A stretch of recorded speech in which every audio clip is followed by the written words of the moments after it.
The cold seeped through the floorboards of the saloon, a bitter truth that matched the rot in Caleb Blackwood's soul.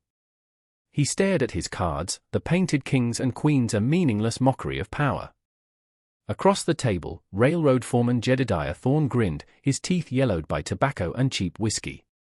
The pot was a paltry collection of coins and promissory notes, but the stakes had just been raised with a cruel jest. Thorne, flush with liquor and arrogance, had thrown in the indenture papers for a Chinese widow and her 2 children, acquired from a desperate railroad contractor for a pittance. He called her his China doll, a piece of property to be wagered like a sack of grain. The other men laughed, a harsh, grating sound that scraped at Caleb's frayed nerves. He should have folded. He should have walked out into the biting wind and returned to the echoing silence of his ranch, a place where ghosts whispered in every empty room. But the whiskey had numbed the part of him that cared, leaving only a reckless, hollow ache. He saw the bet. He won. The laughter died, replaced by a stunned silence, then a few grudging congratulations. Thorne shoved the papers across the table. "She's all yours, Blackwood. Enjoy the joke, the joke.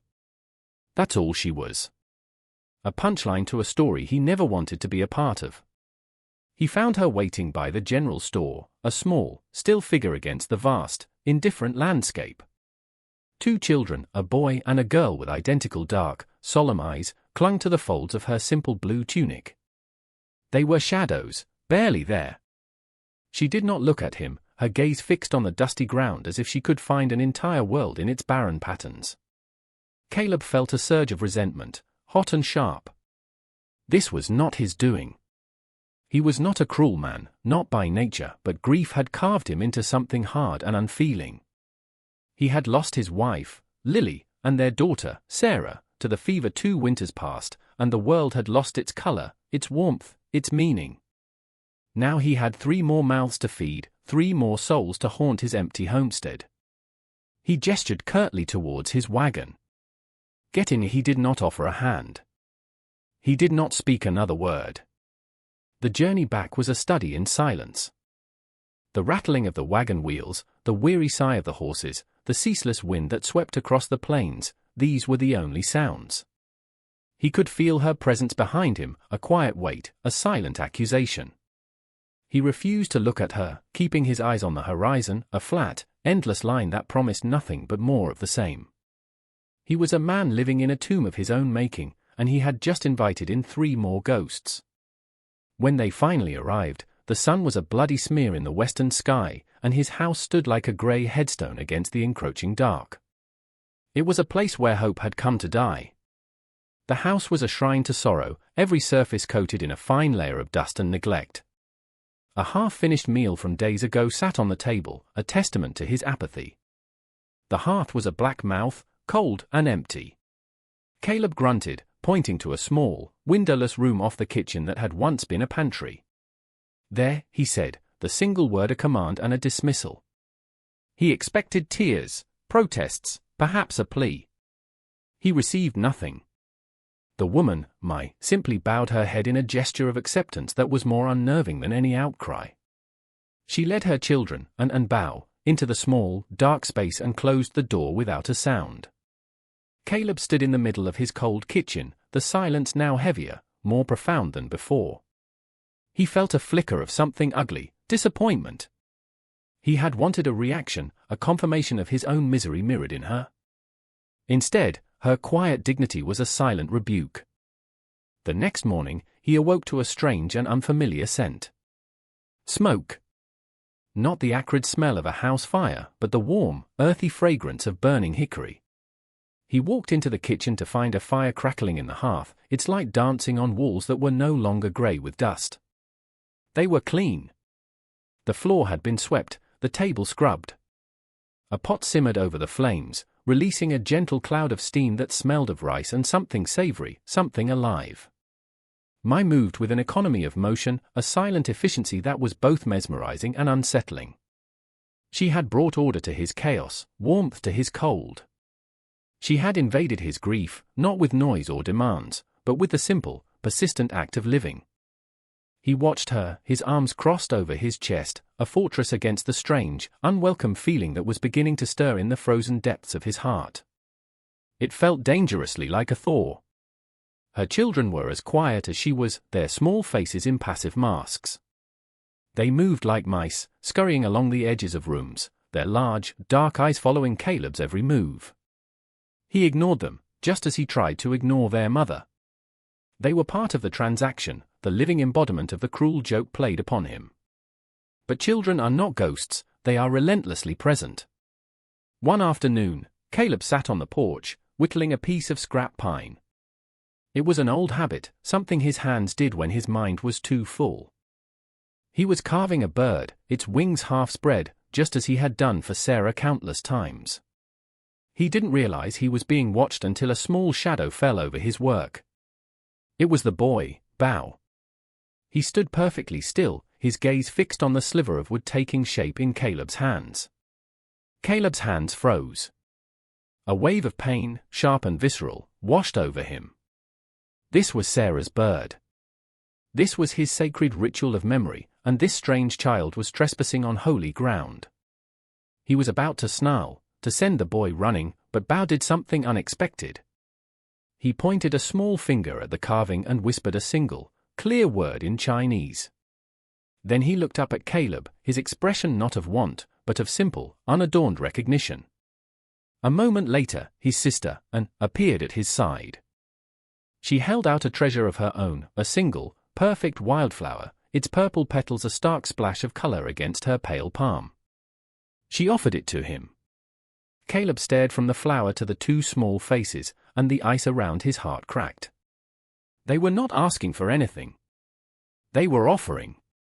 They were sharing their world with him, a world that still contained small wonders like wooden birds and purple flowers. He could not bring himself to take the offering, but for the first time in 2 years, he didn't turn away. He simply sat there, the unfinished bird in his hand, a silent witness to an innocence he thought had vanished from the earth forever. The sky turned the color of a bruise, and the wind began to howl, a low, mournful cry that promised violence. A blizzard, sudden and ferocious, descended upon the plains, burying the world in a sea of white. For days, they were trapped, the house groaning under the weight of the snow and the force of the wind. The world shrank to the 4 walls of the cabin, the roaring gale a constant reminder of their isolation and fragility. It was in this crucible of cold and confinement that the boy, Bao, fell sick. It started with a cough, a small, dry sound that quickly deepened. Then the fever came, raging through his small body like a wildfire.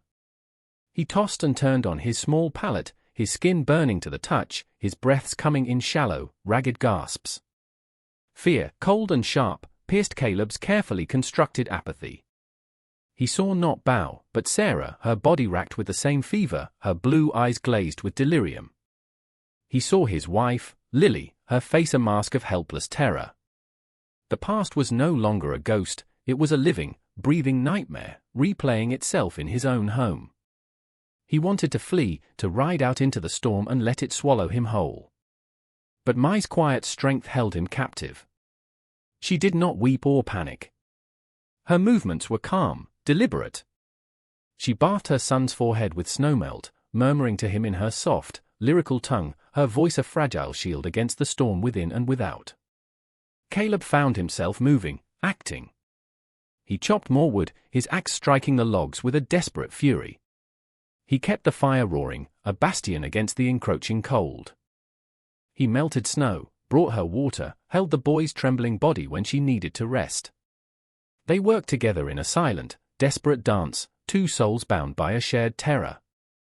In the dead of night, with the wind clawing at the cabin and the boy's fever at its peak, the silence between them finally broke. Mai sat by the fire, her shoulders slumped with exhaustion, her face illuminated by the flickering flames. "My husband," she began, her voice barely a whisper, her English halting and pieced together. "He build railroad. Big mountain fall. He is under." She stared into the fire, her eyes seeing not the flames, but the memory of rock and dust. "They give me nothing. Just papers. Say I owe them for passage. For food. For his grave, the stark, brutal simplicity of her story struck Caleb with the force of a physical blow. He had seen his own loss as a singular, monumental tragedy. He never considered that the world was filled with such sorrows, that this quiet woman carried a grief as heavy as his own. A dam inside him broke, and the words he had kept locked away for 2 years spilled out raw and painful. "Fever," he said, his voice raspy. "It took them both. My wife, Lily, and our daughter, Sarah." She was only 6 he spoke their names, and the sound of them in the small, warm room was both a comfort and a wound. He felt Mai's gaze on him, and for the first time, he met her eyes directly. They were filled not with pity, but with a profound, shared understanding. She nodded slowly, a deep sorrow passing over her features. "I am sorry for your Lily," she whispered. Then, as if offering a piece of herself in return for his confession, she added, "My name is Mai Lian." She paused, searching for the word. "Lian is a flower. A lotus. It grows from the mud." Caleb froze. The name echoed in the storm-lashed silence of the cabin, hitting him with the force of a revelation. Mai Lian. Lillian. It was a phantom echo, a cruel rhyme spun by fate. The cruel joke from the saloon twisted into something else entirely, a strange, painful, and undeniable connection. He wasn't just sheltering a stranger, he was living with the ghost of a name, a shadow of the love he had lost. The blizzard raged on, but inside the small cabin, the storm in Caleb's soul had finally, terrifyingly, broken. The world thawed. The snow receded, leaving the earth muddy and raw, hungry for the sun. Bao's fever broke, his recovery as quiet and gradual as the turning of the season. A fragile peace settled over the small ranch, a quiet rhythm of shared chores and unspoken understanding. Caleb found himself watching Mai Lian, not as a burden or a ghost, but as a woman. He watched her hands as she kneaded dough, gentle and strong. He listened to the soft melody of her voice as she sang to her children, a sound that filled the empty spaces in his house. The sharp edges of his grief began to soften, worn smooth by her steady presence. He started leaving small carvings for the children on the porch rail in the mornings, a horse, a cat, another bird with its wings fully spread, ready for flight. He never saw them take the gifts, but they were always gone by midday. One afternoon, as he was mending a fence line, he saw them coming. 3 riders, silhouetted against the bright spring sky. He knew them instantly. Jedediah Thorne and 2 of his cronies.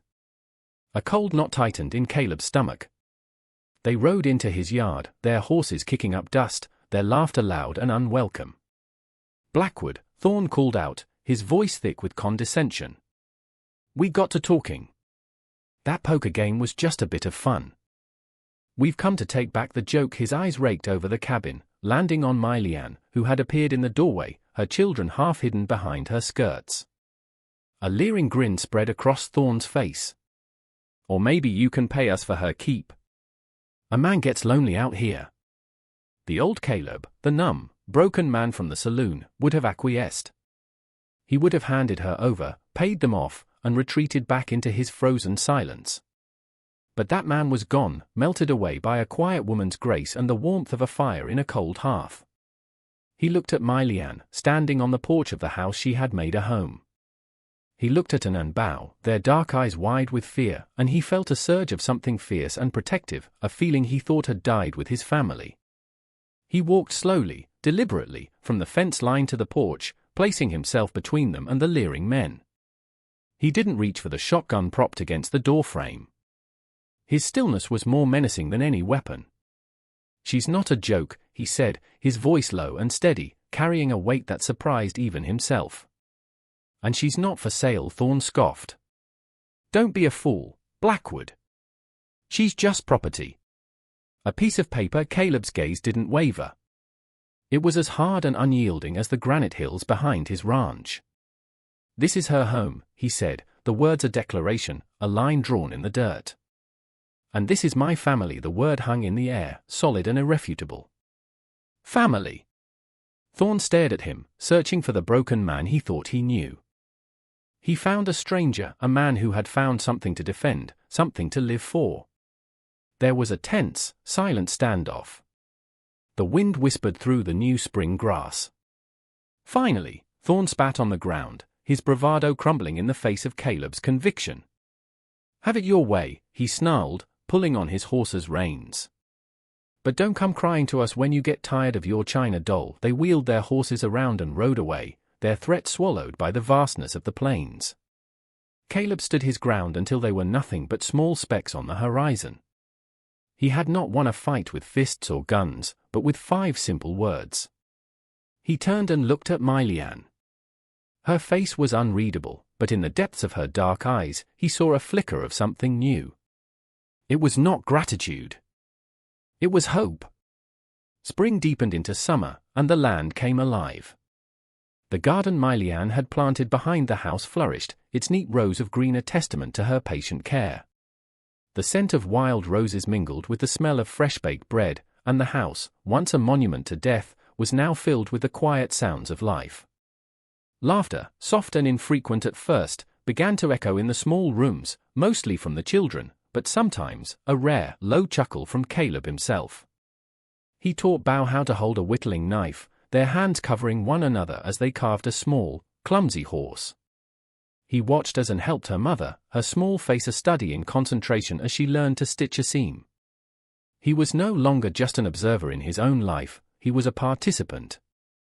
The silence between him and Mylian transformed from a chasm of distance into a comfortable space of shared understanding. They spoke more, not with words, but with actions.